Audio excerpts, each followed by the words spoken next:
ভিক্ষুক রাস্তা দিয়া যায় আর জমিদারের পুত্রবধূও যায়। একজন সামনের থেকে আসতেছে, একজন সামনের দিকে যাইতেছে। দুইজনের ক্রসিং এর সময় ভিক্ষুকের গায়ের কাদা জমিদারের পুত্রবধূর গায়ে লেগে গেছে।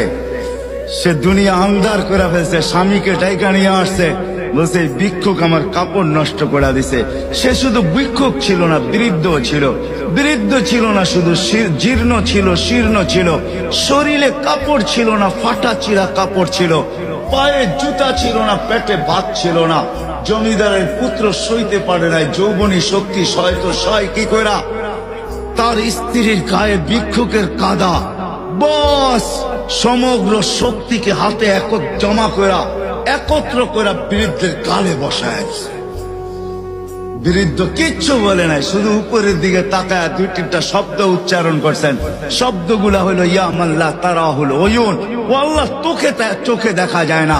ও তারা কুল্লা শাই, তুই সব দেখিস। ফারা তারা মা বি, তুই কি দেখিস না আমার সাথে কি ঘটতেছে, এটা কি দেখিস না?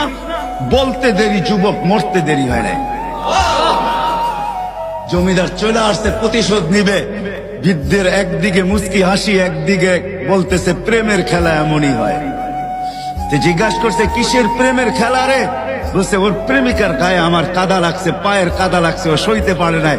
যৌবনী শক্তি দিয়ে আমার বৃদ্ধ গালে বসায় দিছে। আমাকেও একজন ভালোবাসে, সেও সইতে পারে না, সেও সইতে পারে না। ও তো থাপ্পড় দিয়া খেলতো, সে জান নিয়ে নিছে, জান।